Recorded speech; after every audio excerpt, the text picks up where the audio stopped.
All right, welcome to Hansens Speed Shop. It's time for a long overdue update on the hot rod. As you can see, there is no car in the garage any longer, and that is because like about a month ago, I drove the car over to my friend's shop, Hungry Hollow Customs, local custom shop here, to start doing some of the body work and do the grill shell over the winter.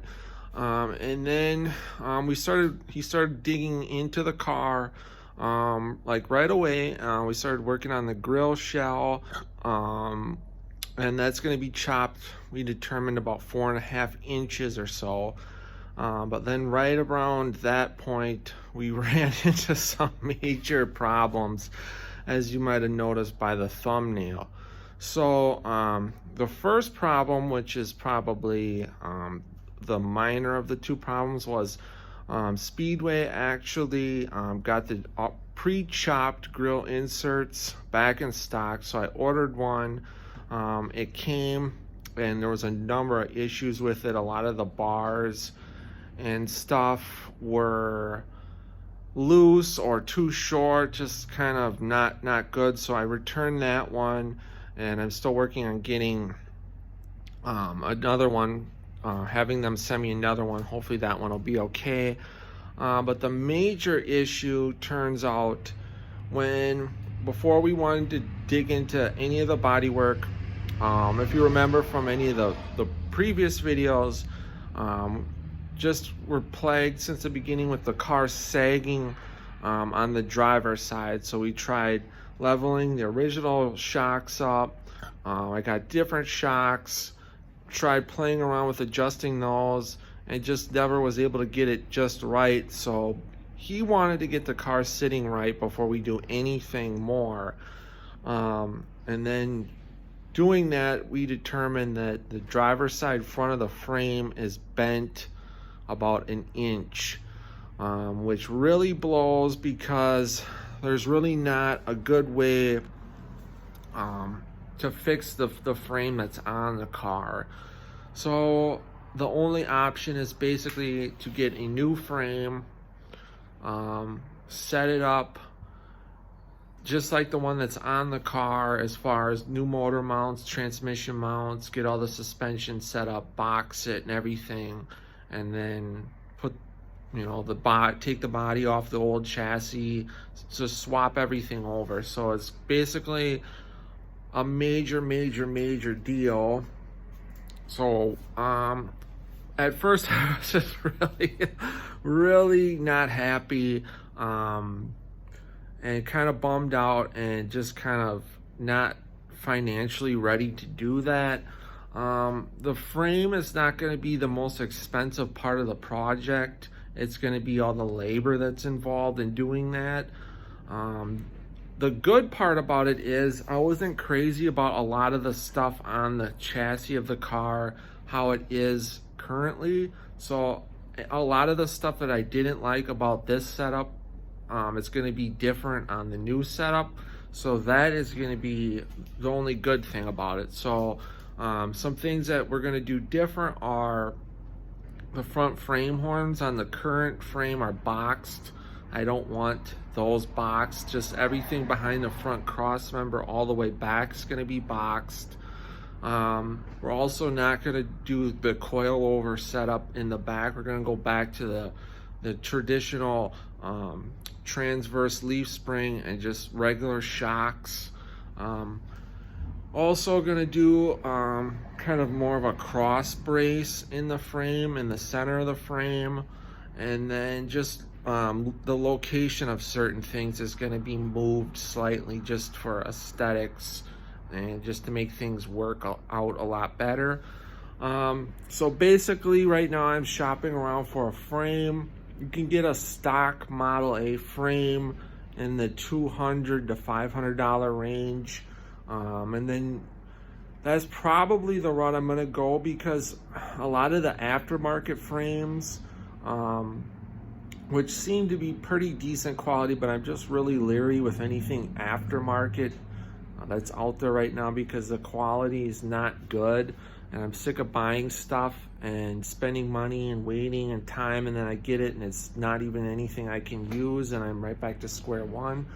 But a lot of the aftermarket frames are $1,000 to $1,500, and then we would still have to modify that frame because none of the aftermarket frames come with the stock style rear cross member. So we'd have to change that out. We'd still have to do the cross brace.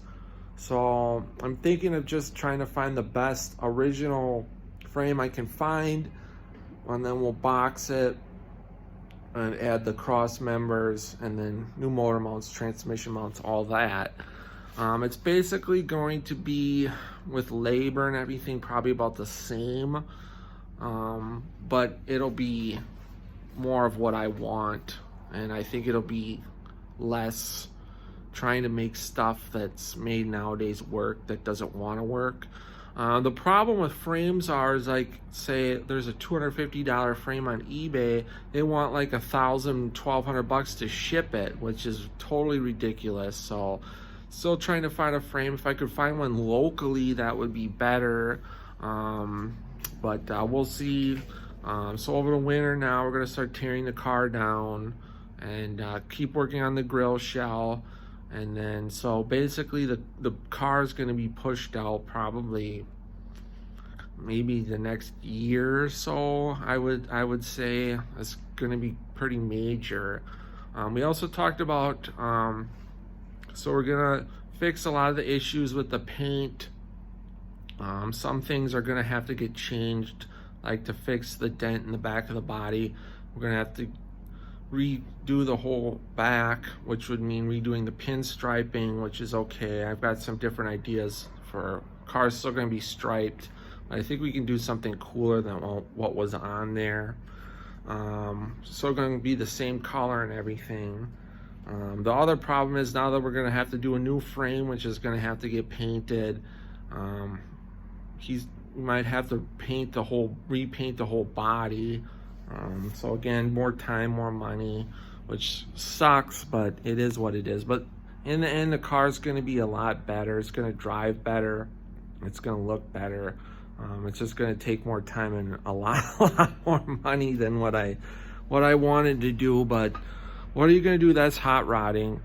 And then the other thing is, I'm going to refresh the engine at some point, probably maybe when we pull the engine out of the chassis, to start mocking it up in the new chassis. I might refresh the engine and give it some much needed performance upgrades, because the engine right now is pretty much internally stock, probably 250 horsepower.